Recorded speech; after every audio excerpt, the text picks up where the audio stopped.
Hey guys, today we're diving into a story that proves appearances can be painfully deceiving.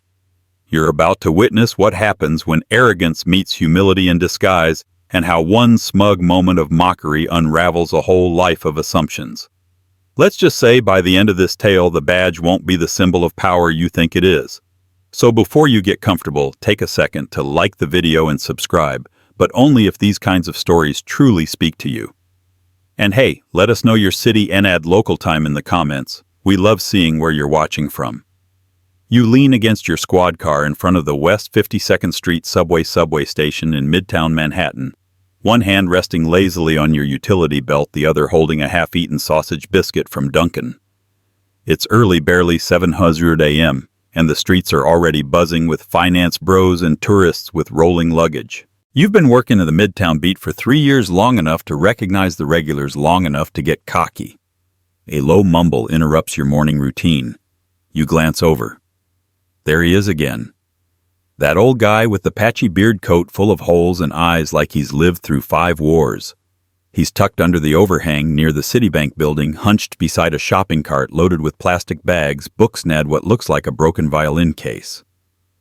You call him Trolley Tom, though you've never actually asked his name. Why would you? He's part of the background noise, same as the subway rumble or the smell of roasted peanuts from that one vendor on 8th. He's digging through a stack of papers now, carefully, methodically, like they're legal documents and not just yesterday's garbage. You nudge your partner Brooks and tilt your head. Watch this. You stroll over, making sure your boots clack just loud enough to signal superiority. Morning, Your Honor. You sneer, using the title like a dagger dipped in sarcasm. The man looks up, blinking slowly behind gold-rimmed glasses smudged with grime. He nods. Officer. That calm tone irks you. He's supposed to flinch, apologize, grovel, not acknowledge you like you're on equal footing. You squint. What you got there, Chief? Making a ruling on whether moldy bread's better than stale crackers, Brooks laughs behind you. The old man folds one paper neatly and places it into a leather-bound folder that looks too nice for someone who sleeps on concrete. Just reading, he says. You'd be surprised what people throw away. Right. Trash reads trash. You tap your baton against your thigh. You can't stay here, you know. Midtown's not your living room. The man doesn't argue. He simply starts to pack his things with a precision that's unsettling, as if each movement is part of some ritual. He places the leather folder on top of the cart like it's made of gold. Tell you what, you say, not done having fun. Next time you want to cosplay as a lawyer, at least get a fake diploma. Maybe form Amazon. He freezes. Then softly he says, I have 3. You scoff. 3 what imaginary degrees? But there's no smugness in his voice, no delusion, just truth, or something that unnerves you because it sounds too calm to be a lie. You're about to press him harder when a silver Mercedes GLS with government plates pulls up to the curb behind you. The tinted window rolls down, revealing a tall woman in a charcoal pantsuit. Her badge flashes before her face does. Detective Harmon, she says, glancing at you. Is that your name? Your stomach knots. She's not NYPD. That badge glints with something heavier. Something federal. Yes, ma'am, you say, trying to keep your tone crisp. I need you and your partner to step away, form that man immediately. What, he's loitering? We're just... That man? She cuts you off sharply, is Justice Caleb Rothman, retired, but currently serving on an undercover legal task force reviewing urban policy implementation, specifically how law enforcement handles unsheltered citizens. You blink. Brooks swears under his breath. You turn back to the old man who's now looking at you, eyes bright and unforgiving beneath the street dirt. No way, you mumble. That guy. The woman steps out of the Mercedes, heels clicking like gavels on asphalt. She walks over to the cart and lifts the leather folder. She opens it. Inside is a laminated Supreme Court ID, a sealed judicial memo with U.S. Supreme Court letterhead, and God help you, a letter signed by Chief Justice Roberts himself. You feel your knees lock. Judge Rothman, if that's really him, doesn't gloat. He doesn't raise his voice. He just speaks, and every syllable lands like a verdict. I believe Officer Harmony says you owe me a formal report detailing this encounter, along with an internal memo to your precinct commander. Kindly include every word you've said in the last 5 minutes. You nod stiffly, the morning chill suddenly biting through your Kevlar vest. The woman beside him nods. He'll be speaking at the City Bar Association tonight. You might want to attend. Bring a notebook. She turns to Brooks. Both of you. You watch as the card is folded up and placed gently into the back of the Mercedes next to leather cases and what looks like a vintage law textbook. Rothman climbs in slow but dignified and never looks back. The car pulls away. You're left standing in Midtown, the buzz of the city suddenly drowned by the pounding of your own heartbeat. And just like that, everything shifts. Not just how you see him, how you see yourself. You don't speak for the rest of your shift. Not really.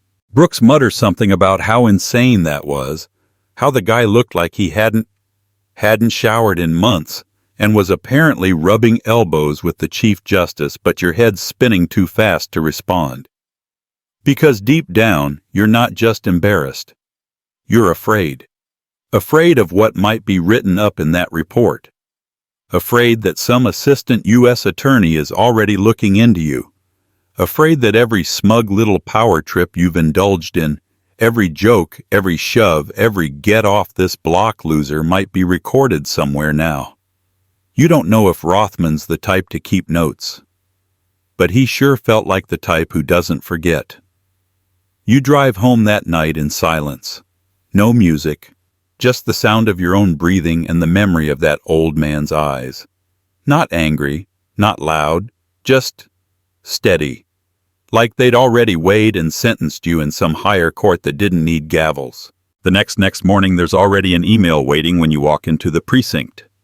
Subject, Judicial Task Force Debrief. Mandatory attendance. You open it with sweaty fingers. To Midtown South Officers, Harmon and Brooks. From Office of Public Oversight, NY State Judiciary Time, 9:00 a.m. Location, New York City. Bar Association, Midtown Hall. B. Your captain catches your eye as you stand there frozen in front of the screen. He doesn't say anything, just raises a brow and then looks back at his paperwork, as if to say, you better go and keep your mouth shut while you're at it. By 8:55, you're seated in a cold folding chair inside the glass-walled Midtown conference room. The chairs are filled with lawyers, professors, a few other beat cops, everyone looking sharper than you feel. Then he walks in. Clean now, shaven, in a tailored navy blue suit with cufflinks that probably cost more than your rent. But it's not the suit that changes everything, it's how the room reacts. People stand. They stand when he enters. Some applaud quietly. You remain seated, unsure if standing now would make it worse. Justice Rothman takes the podium, a modest, no-frills wooden thing that barely rises past his waist. He taps the mic. Good morning. The voice is the same, measured, calm. But now it echoes in a room that's already listening. He begins with a story, not yours, not yet. He talks about a boy who grew up in Newark, New Jersey, raised by a single mother who worked nights and prayed louder than she slept. A boy who used the public library as his daycare, who studied at Columbia Law because one old woman gave him a second-hand suit and a shot of dignity when he needed it most. You shift in your chair. Then he tells your story, word for word. Morning, Your Honor, he quotes with a dry smile. What you got there, Chief? You feel the heat rise in your ears. No names, no direct call-out. But people in the room turn just slightly enough to make your skin crawl. And yet, Rothman continues, I do not tell this story to shame. I tell it because I understand what uniform can do to vision. I wore a different kind of uniform for decades. Black robe, high bench, and still I overlooked people I shouldn't have. He pauses. Until I walked among them. There's a ripple in the room. The kind of silence that vibrates with emotion. Rothman lifts a folder, the same leather one, from the sidewalk and opens it. Inside are photographs, some black and white, some faded Polaroids, others clearly printed on a color printer. They're all of him on benches in parks, sleeping on buses, sometimes alone, sometimes talking to strangers, always anonymous. This, he says, was an experiment, but it was also a reckoning. I needed to know what justice looks like from the curb, not the courtroom. I needed to feel how quickly respect can vanish when you loose the right costume. He looks up. Nad, this time straight at you. Your lungs tighten. Let me be clear, he says, his voice hardening just a notch. I was never in danger. But not everyone who sleeps outside carries a badge in their back pocket. Not everyone gets the mercy of a follow-up conversation. Most just get laughed at, dismissed, sometimes arrested. The whole room feels like it's leaning in now. Every attorney, every academic, every officer. And that, Rothman says, is why I'm here. To push for legislation that requires empathy training in every New York precinct. To make protect and serve mean more than it does now. You can't look at him anymore. Because what hits hardest isn't the exposure. It's the dignity he gives you. He could have dragged your name through the mud. He didn't. He could have ruined your career with one phone call. He didn't. He chose to educate instead of execute. And that burns more than the public shame ever could. Because it reminds you of what you've forgotten. That power isn't in a badge, it's in the choice not to use it. When the session ends, Rothman steps down. People flock to him, reporters, clerks, even a few rookie cops with questions and starry eyes. You hang back unsure, but as the crowd clears, he walks right to you. No smile, no malice. Just a man looking at another man stripped of illusion. You have potential, Officer Harmon, he says quietly. But if you can't see the soul before the situation, this job will eat you alive. You nod. I'm sorry, you whisper, throat dry. I know, he replies. Don't be sorry. Be better. Then he walks away. And you're left alone in the corner of a room you never expected to be in, carrying the weight of a lesson too heavy to ignore.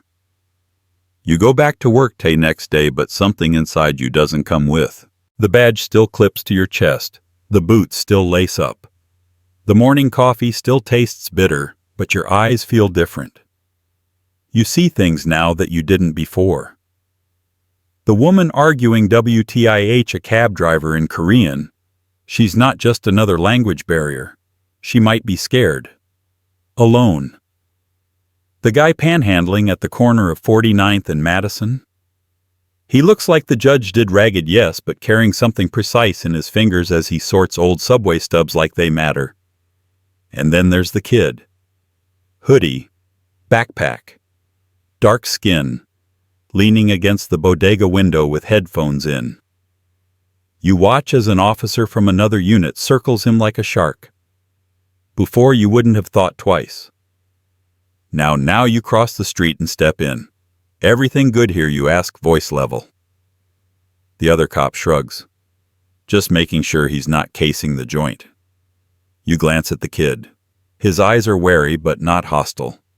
He's got a school badge, you point out, and a calculus workbook. The other officer grunts and moves on.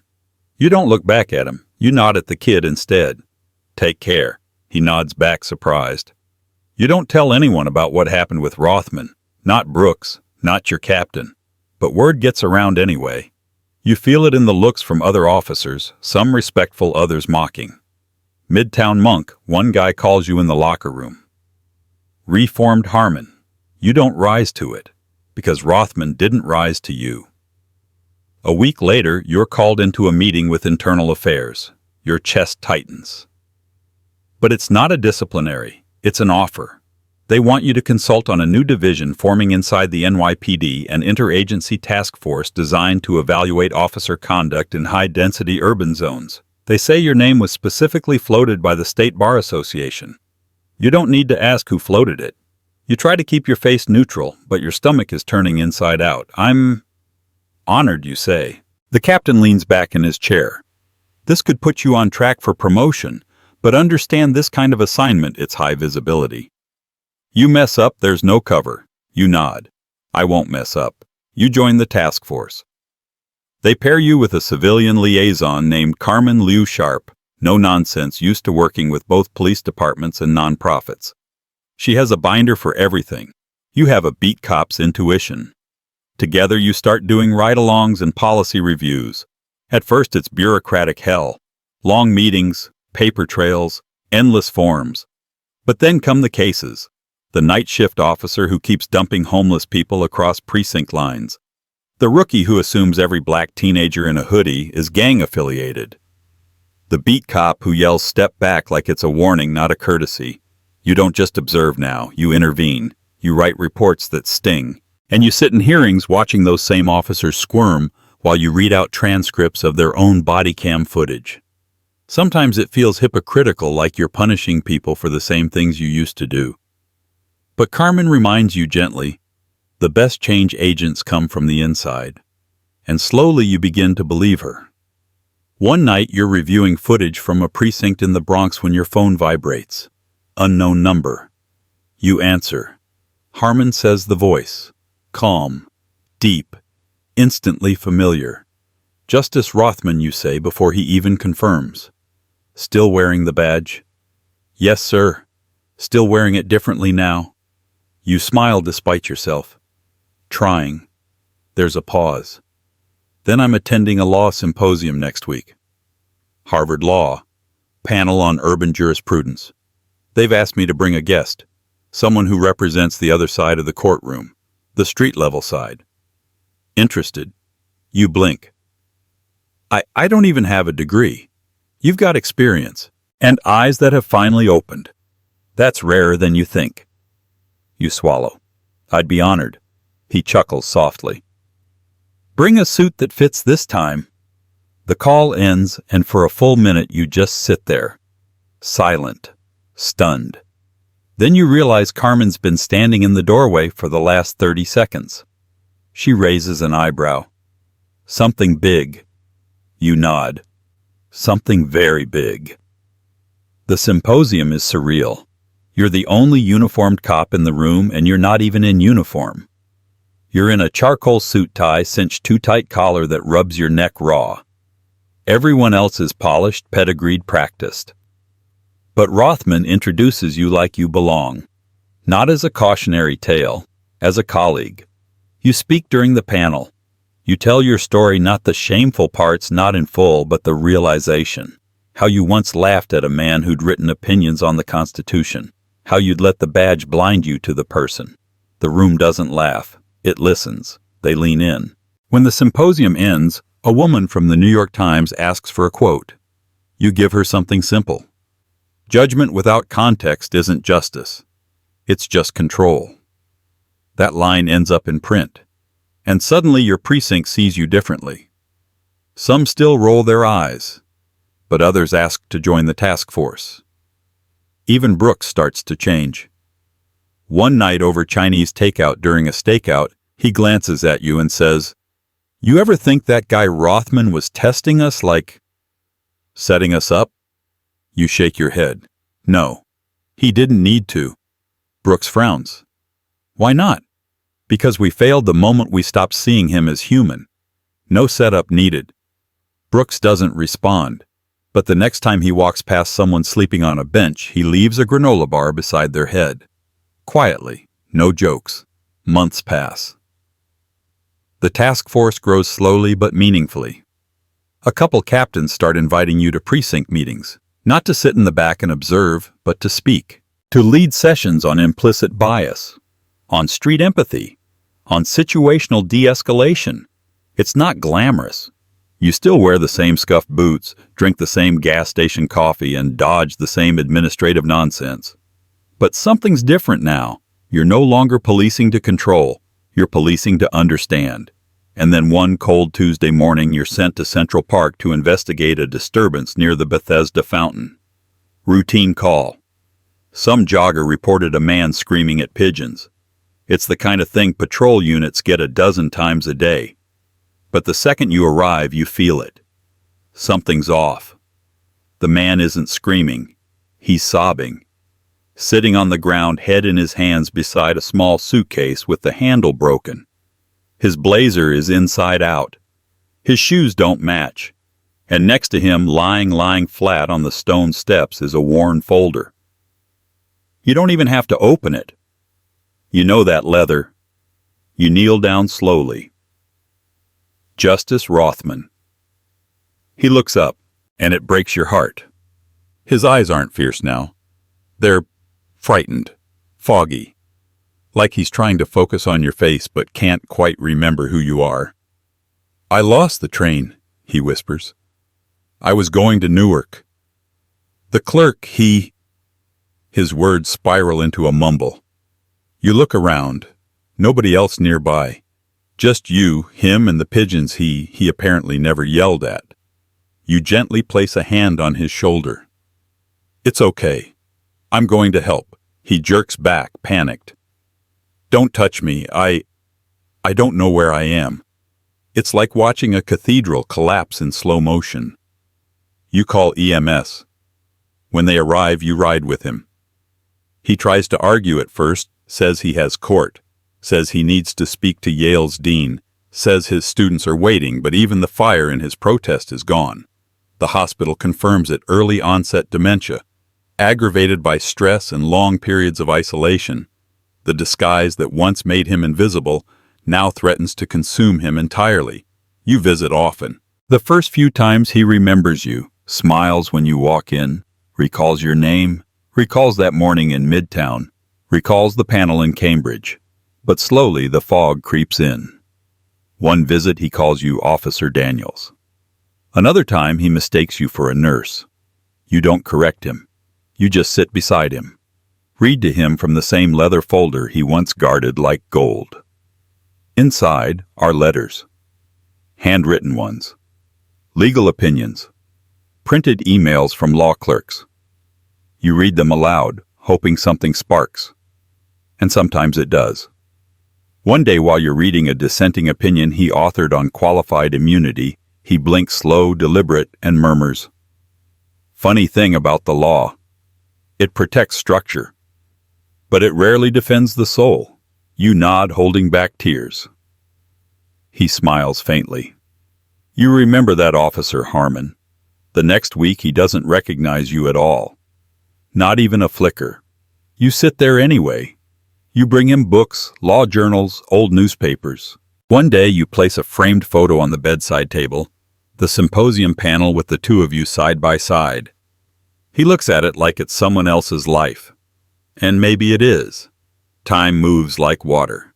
You start a new initiative, Project Sidewalk, that trains officers on how to engage with Tay unsheltered. You speak at precincts across all 5 boroughs. You testify at a hearing in Albany. You're quoted in a Bloomberg piece about urban policing reform.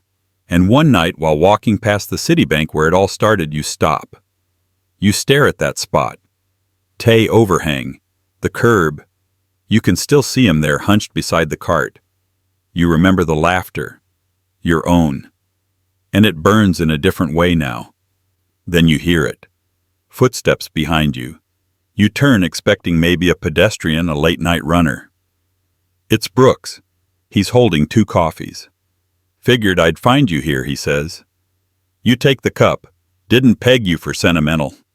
He shrugs. I'm not. Just been thinking about. He nods towards the sidewalk. I used to think respect came from fear, from presence. The belt, the badge. You sip. Wait. But Rothman, he continues, voice quieter now. He made people stand without ever raising his voice. You smile faintly. Yeah, that's the kind of power that doesn't come with a title.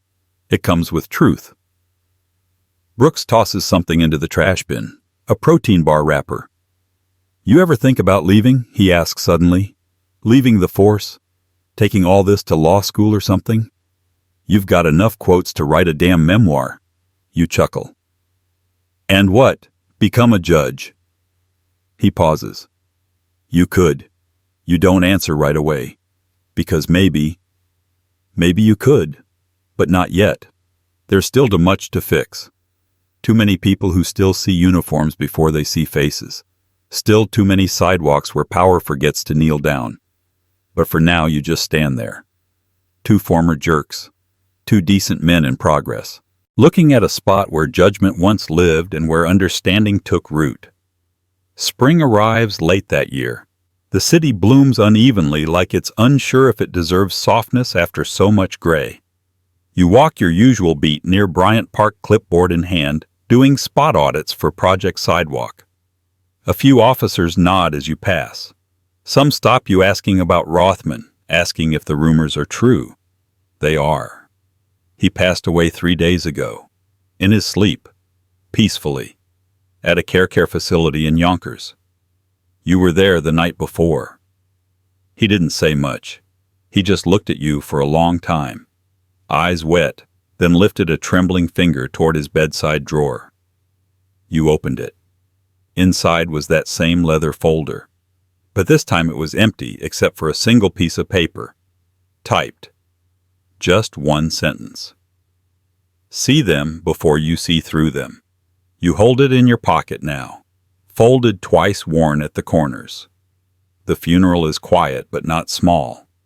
Judges, journalists, former students, even a handful of city officers including your captain.